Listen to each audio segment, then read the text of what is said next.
আদি ইবনে হাতিম রাদিয়াল্লাহু আনহু তিনি আসছেন রাসূলুল্লাহ সাল্লাল্লাহু আলাইহি ওয়াসাল্লামের কাছে দিন কবুল করতে। কেন আসছেন তিনি? তার বোন সাফফানা রাদিয়াল্লাহু আনহা তিনি পরবর্তী ইসলাম কবুল করছেন। তিনি যুদ্ধবন্দী হিসেবে রাসূলুল্লাহ সাল্লাল্লাহু আলাইহি ওয়াসাল্লাম ধরা পড়ছিলেন। তো রাসূলুল্লাহ সাল্লাল্লাহু আলাইহি ওয়াসাল্লাম আদি ইবনে হাতিমের বোন, শত্রুপক্ষের নারী, চিন্তা করেন এখান থেকে একটা ঘটনা আমি আপনাদেরকে বলবো। শত্রুপক্ষের নারী ধরা পড়ছে, রাসূলুল্লাহ সাল্লাল্লাহু আলাইহি ওয়াসাল্লামের কাছে নিয়ে আসা হয়েছে। আল্লাহ রাসূল তাকে মসজিদের ওই পাশে একটা কামরায় ওইদিকে থাকতে দিয়েছেন। সাফফানা যখনই রাসূল সাল্লাল্লাহু আলাইহি ওয়াসাল্লাম তার সামনে দিয়ে যায়, তিনি রাসূলের কাছে কিছু বলতে চান, কিন্তু রাসূল দ্রুত চলে যান। এরকম 2-3 দিন পরে সাফফানা বলেছেন, ইয়া রাসূলুল্লাহ আমাকে আমার ভাইয়ের কাছে ফেরত পাঠান।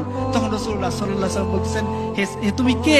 বলতেছে আমি আদি ইবনে হাতিমের বোন, হাতিম তাইর কন্যা সাফফানা। তখন রাসূলুল্লাহ সাল্লাল্লাহু আলাইহি ওয়াসাল্লাম বলছে, দেখো তুমি তাড়াহুড়া করো না, তুমি তোমার একজন যাওয়ার জন্য গাইড খুঁজো, বিশ্বস্ত গাইড যদি পেয়ে যাও তখন আমাকে জানাবা, আমি তোমাকে তোমার ভাইয়ের কাছে পৌঁছানোর জন্য ব্যবস্থা করে দিব। রাসূলুল্লাহ সাল্লাল্লাহু আলাইহি ওয়াসাল্লাম এই যখন এই মহানুভবতা দেখাইলেন এবং তার জন্য ওই তার ভাইয়ের কাছে যাওয়ার জন্য যখন একটা গাইড পাওয়া গেল, তখন সে আল্লাহর রাসূলের কাছে এসে বলতেছেন, ইয়া রাসূলুল্লাহ গাইড ম্যানেজ হয়ে গেছে, আমার ভাইয়ের লোকেশন ট্রেস হয়ে গেছে, আমাকে এখন যাওয়ার জন্য আপনি অনুমতি দিয়ে দেন। রাসূলুল্লাহ সাল্লাল্লাহু আলাইহি ওয়াসাল্লাম এই যুদ্ধবন্দী নারীকে যাওয়ার জন্য পাথেও দিয়েছেন, নিজের চাদর মুবারক খুলে বলছেন, যাও সাফফানা তোমার ভাইয়ের কাছে চলে যাও। আজকে দেখেন পশ্চিম আমাদেরকে জীবন ব্যবস্থা দেয়, এই জীবন ব্যবস্থা আমাদের বোন আফিয়া সিদ্দিকীকে কত হাজারবার ধর্ষণ করে। এই তো পশ্চিমের জীবন ব্যবস্থা। যান সেই পশ্চিমের সামনে মাথা টেকেন, আমরা আল্লাহর সামনে মাথা টেকাবো। আপনারা সেই জীবন ব্যবস্থা নিয়ে সন্তুষ্ট থাকেন যে জীবন ব্যবস্থা আমাদের বোন আফিয়া সিদ্দিকাকে কয়েক হাজারবার ধর্ষণ করে তাকে প্রস্তাব দিয়েছে। তার বোনের ঘটনা আমি বাড়িয়ে কোনো কথা বলতেছি না, তাকে বলা হয়েছে যে তোমাকে ছেড়ে দেব, যাও কোরআনের সামনে পা দিয়ে যাও। আফিয়া বলছেন যে না আমি এটা করতে পারবো না।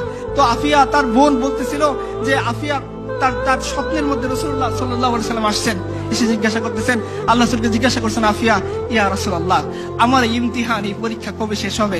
রাসূলুল্লাহ সাল্লাল্লাহু আলাইহি ওয়াসাল্লাম বলেন, এটা তোমার ইমতিহান না, এটা আমার উম্মতের পরীক্ষা। सितारों से आगे जहान और भी है, अभी इश्क के इम्तिहान और भी है, शाहीन है तू परवेज से काम तेरा, तेरे सामने आसमां और भी है। মুসলিম উম্মাহ তিনি বলছিলেন, তখন যখন আমেরিকার ফৌজিরা তাকে জিজ্ঞাসা করে, তিনি একটা অভিমান করে কথা বলছেন যে আমি এভাবে কোরআনের উপর পা দিয়ে যাব না, আমাকে সারানোর জন্য মোহাম্মদ বিন কাসেম আসবে। প্রত্যেকদিন আমেরিকার সৈন্যরা তাকে জিজ্ঞাসা করে মোহাম্মদ বিন কাসেম আসবে।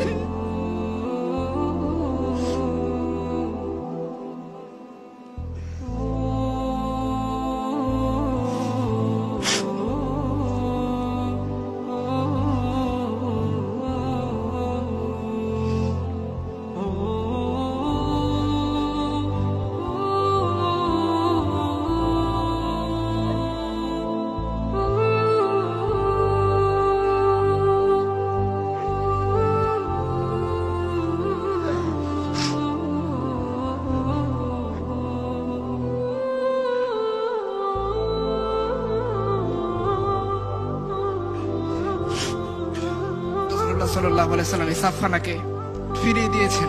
এই দৃশ্য যখন আদি ইবনে হাতিম দেখছে, এরকম যদি সে দেখে নাই কোনোদিন যে যুদ্ধবন্দী একটা নারীকে রাষ্ট্রপ্রধান চাদর দিয়ে ফেরত পাঠায়, তো সে আসছে রাসূলুল্লাহর কাছে দিন কবুল করতে। রাসূলুল্লাহ সাল্লাল্লাহু আলাইহি ওয়াসাল্লাম বলে, আদি তুমি ইসলামের দরিদ্র হালত দেখে বুঝি দিন কবুল করতেছো না? মনে রেখো এমন একটা সময় আসবে যে ইসলামের যারা অনুসারী তারা মালামাল হয়ে যাবে, দুনিয়া তাদের পায়ের নিচে পড়ে থাকবে। যে আদি তুমি এমন একটা সময় দেখবা যে হাজারা মাউত থেকে একটা নারী হজ করার জন্য সে মক্কায় আসবে, সে আল্লাহ ছাড়া আর কাউকে ভয় করবে না।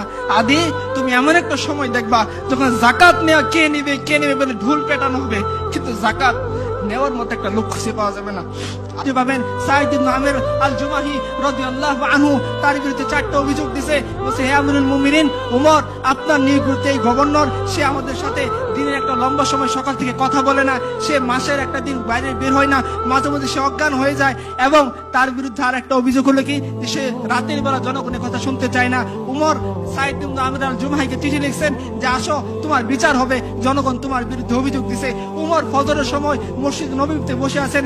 সাঈদ ইবনে আমির আল জুমাহি তার যে পুতলা ছিল সেই পুতলাটাকে কাঁধের উপর বেঁধে তিনি মসজিদ নববীর মিম্বর দরজা দিয়ে ঢুকতেছেন, উমর বলতেছেন আমার চোখকে ধোঁকা খাইতেছে, এই কে সাইদ ইবনে আমর আল জুমাহি যে হিমসের গভর্নর, তার বাহন কোথায়, তার সে রাজকীয় ভাব কোথায়? সাইদ ইবনে আমর আল জুমাহি উমরের সামনে হাজিরা দিয়ে বলতেছেন, হে আমিরুল মুমিনিন, যে বাহন আপনি দিয়েছেন সেটা রাষ্ট্রীয় কাজের জন্য, সরকারি কাজের জন্য, এখন বেসরকারি হিসেবে আমাকে তলব করেছেন।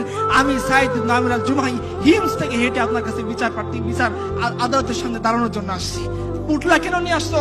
বলছে আমি জানি না, আপনি আমাকে আটকে রাখবেন নাকি আমাকে বহিষ্কার করবেন, আমার তো সম্পদ ছিল, এই পুটলার মধ্যে বেঁধে নিয়ে আসছি। উমর জিজ্ঞাসা করতেছেন, বলো তোমার বিরুদ্ধে অভিযোগ, তুমি সকাল থেকে লম্বা সময় দেখা করো না মানুষের সামনে। বলছে হ্যাঁ আমিরুল মুমিনিন, আমার ঘরে কাজ করে দেওয়ার মতো কোনো লোক নেই যে আমার কাজে সহযোগিতা করবে। সকাল থেকে ফজরের পরে ইশরাক করার পর কিছু সময় আমি সারাদিনের রান্না বান্না যা আছে সবকিছু নিজে করি, এরপরে বের হই, এই জন্য তারা আমাকে দেখার জন্য সময় মিলাইতে পারে না। বলছে মাসে একদিন লেট করে আসো, জুমার জন্য লেট হয়। বলছে হ্যাঁ আমিরুল মুমিনিন, আমার একটা মাত্র কাপড়, এই কাপড়কে মাসের একটা দিন আমি ধুই, যেদিন ধুই শুকাইতে দেরি হয়, এই জন্য বের হইতে দেরি হয়। বলছে রাতের বেলা কেন মানুষকে সাক্ষাৎ দিতে চাও না? বলছে হে আমিরুল মুমিনিন, দিনের বেলা আপনার যে দায়িত্ব সেটা আমি পালন করি, আর রাতটুকু আমি আমার রবকে দেই। বলছে হে তুমি যে মাঝে মাঝে অজ্ঞান হয়ে যাও, তোমার কি মৃগের রোগী আছে? বলছে না না না, আমার মৃগের রোগ নাই। আমার চোখের সামনে একজন সাহাবীকে মক্কার মুশরিকটা ধরে টুকরা টুকরা করছিল, আর সে মরার সময় বলতেছিল ওয়ালাস্তু উবালিহিনা ওয়াকতাল মুসলিমান আলা আইয়ি জানবিন কানা লিল্লাহি মাসরাই ওয়া যালিকা ফি যাতিল্লাহি ইয়াশা ইউবারিক আলা আওসালি শিলবিল মুমাজ্জাই। আমার চোখের সামনে তাকে টুকরা টুকরা করা হয়েছে, তাকে শরীরের উপর চড়ে দেওয়া হয়েছে, কিন্তু আমি কিছু করতে পারিনি। তখন এই দৃশ্য আমার মনে আসে, আমি বেহুশ হয়ে যাই। এই হচ্ছে আমার অবজেকশন।